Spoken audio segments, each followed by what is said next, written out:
Hey, Daniel here, CEO of 619IT, San Diego's leading managed service provider and cybersecurity experts.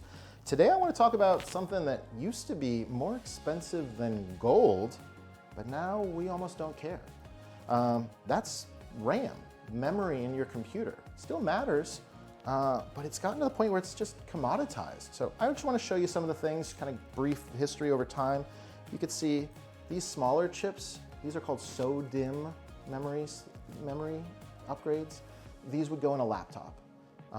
These longer ones are the desktop variant.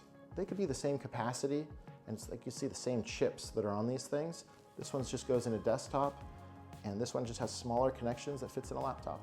They both get the job done. You can't interchange them. They are very specific to the machine they go in, and they come in different speeds and configurations. There's also some other fun things in servers about how they might actually have duplicate memories, but let's take the server stuff out of it. So the way you can kind of tell is most of the time these have stickers on them, and you'll want to read the sticker to know if you're looking at your old laptop and you want to upgrade it. It might say like PC4 12600 or something along those. That PC4 tells us that it's DDR4 memory, and the 12600 or whatever that other big number is will tell us the speed of the memory. We'll want to match that speed, and of course it might say it's 2 gigabytes or 4 gigabytes, and maybe we want to go up to 32 gigabytes. So all laptops used to have, generally 2 slots we would put them in, and if we want to get to 32, we'd have to take out the 2 4s that used to make 8 gigabytes and go up to 2 16s to get to 32. So to do that, we need to make sure we have the same type of memory, so DDR4 in the case I mentioned where it said PC4, and it has to be about the same speed. The laptops might say we could take this speed or a little higher, a little lower. It has to be within the compatible range. It's generally best just to match the RAM you had in the old one, and that'll get you going.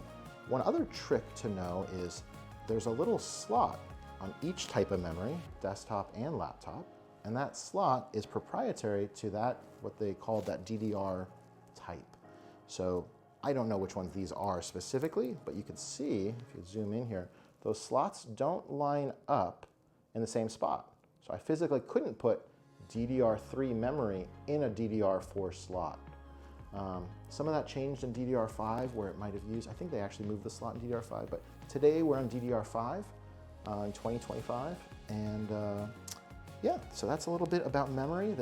And the other, one last thing I want to share is oftentimes these are now soldered on. Apple started that whole revolution, and Dell has followed suit, where when I buy a laptop, I have to pick out the right amount of memory when I buy it, because I don't have an upgrade path anymore. So that's almost becoming a luxury to be able to upgrade your laptop or your desktop. More so on the laptops. The benefit and the reason they say they do it is when it's soldered on, we're able to make those devices thinner and thinner. So there is a trade-off. There's a little bit of a benefit for getting that soldered on memory. The downside is when we're helping a client pick out a computer, or you're picking out your computer, you have to really make the intentional decision on the front end. Am I going to use this for video editing? Am I going to use this for a high-end task, gaming, multitasking? Or is this just going to be running some spreadsheets in a Word doc? You can get away with 8 gigs. 16 is really, going to be more productive, and 32 is more future looking. This computer behind me has 128 gigs of RAM. So we're doing some special AI testing and workloads on there. So you can customize to your liking, but yeah, thanks for listening. Daniel, 619IT.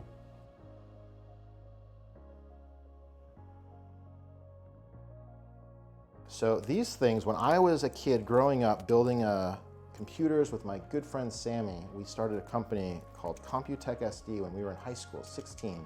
I remember going to a distributor in San Diego where I looked them up on, they used to have a magazine called Computer Edge, and they would publish every week the prices of RAM because it would change just like the price of gold.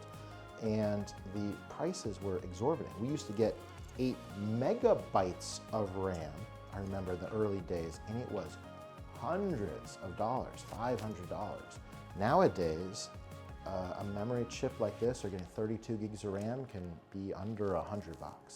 So they're, and the 8 gigs of RAM that might have come with your computer might cost $25, something like that. So the memory has come down in price quite a bit. They've gotten quite a bit faster, so we're able to swap that memory in and out and talk to the CPU quite a bit faster. So memory has improved on every front. It's quite cool. As we talk a little bit later, a little foreshadowing for things to come, graphics cards are actually leading the charge in implementing next generation memory. So the stuff we can't even put in our fancy desktops is already being built into the graphics cards you're buying next year, this year. So we can talk about that a little bit later. But yeah, graphics cards leading the charge on memory.